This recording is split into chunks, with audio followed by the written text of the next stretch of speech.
Hello everyone, আসসালামু আলাইকুম। শুভ সকাল। আপনারা কেমন আছেন? আলহামদুলিল্লাহ, আমরা সকলে ভালো আছি। আজকেও একটি নতুন ব্লগ নিয়ে আপনাদের সামনে চলে আসছি। সারাদিন কী করি না করি আমি আপনাদের সাথে শেয়ার করব। পরে আসছি আবার, আমার সাথেই থাকুন। তো আপনারা এখানে দেখতে পাচ্ছেন জারিফের আম্মু রুটি বানানোর প্রস্তুতি চলতেছে। চুলায় দেখতে পাচ্ছেন পানি জাল দেওয়া হচ্ছে আটা ছানার জন্য। এখন আটা ঢেলে দেওয়া হলো পানির মধ্যে, তো এখন নাড়া হচ্ছে, আপনারা ভিডিওতে দেখতে পাচ্ছেন। পানি শুকানোর পর আটাগুলো নেড়ে নিচ্ছে। দেখতেই পাচ্ছেন রুটিগুলো বানানো হয়ে গেছে, ফুলকো ফুলকো রুটি। আর এখানে দুই রকমের ভাজি ছিল, আলু ভাজি ছিল জারিফের জন্য, আর আমাদের জন্য ছিল ফুলকপি ভাজি। জারিফ যেহেতু ফুলকপি ভাজি খায় না, তাই ওর জন্য আবার আলাদা করে আলু ভাজি করতে হয়েছে ওর আম্মুকে। সকালে সকালে সবজি এসেছিল ভ্যানে, তাই নাস্তা খাওয়ার আগেই নিচে গিয়েছিলাম। আলু আনলাম, টমেটো আনলাম, সাথে কাঁচামরিচ এনেছি। যেহেতু এখন শীতকাল চলতেছে, তাই সবজির দাম কম, তাই একটু বেশি বেশি করে এনেছি যাতে ফ্রিজিং। যে দেখতে পাচ্ছেন নাস্তার প্রস্তুতি চলছে। নাবিলা প্লেটগুলো মুছতেছে আর আম্মু প্লেটগুলো ধুয়ে দিয়েছে। এটা হচ্ছে জারিফের আম্মুর প্লেট, কাঁচা রুটি দিয়ে ফুলকপি ভাজি। এটা হচ্ছে নাজিফার প্লেট, ফুলকপি দিয়ে আটার রুটি।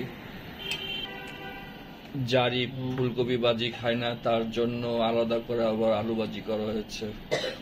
আর আম্মু ছাপ করছে।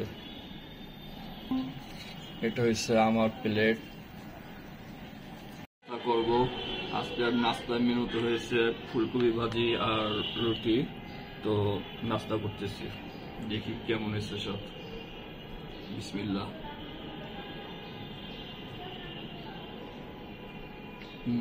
খুব মজা হয়েছে আলহামদুলিল্লাহ।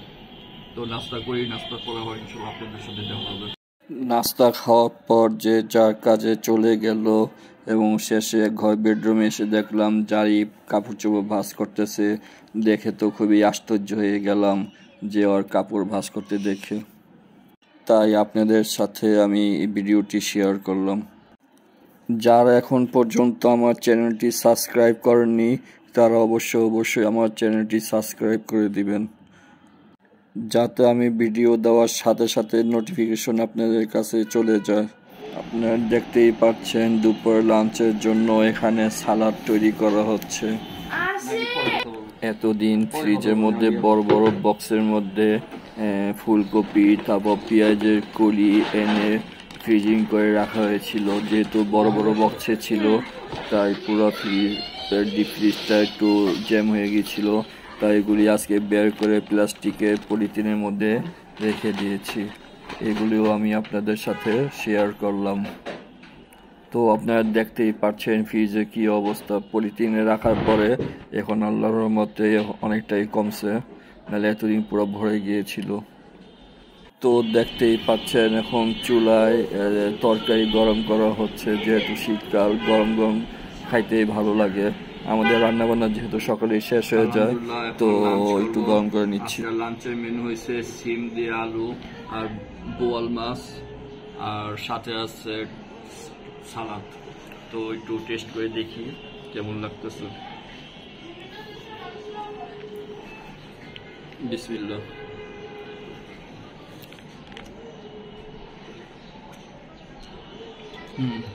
সেই রকম হয়েছে আজকে। এটা আপনাদের কার কাছে কেমন লাগে অবশ্যই কমেন্ট করে জানাবেন। লাঞ্চ করি, তারপর আবার আসছি আপনাদের সামনে। অনেকদিন ধরে যেহেতু তেলের পিঠা খাইতে মন চেয়েছিল, তাই আজকে একটু তেলের পিঠা বানালো জারিফের আম্মু। তেলের পিঠার রেসিপি যারা যারা দেখতে চান, এই যে দেখেন জারিফের আম্মুর ফুলকো ফুলকো তেলের পিঠা। এটা হয়েছে ফাইনাল লুক। আলহামদুলিল্লাহ, অনেক মজা হয়েছে। আপনাদের যাদের যাদের খাইতে ভালো লাগে অবশ্যই খেয়ে নেবেন, খেয়ে অবশ্যই জানাবেন যে কেমন হয়েছে।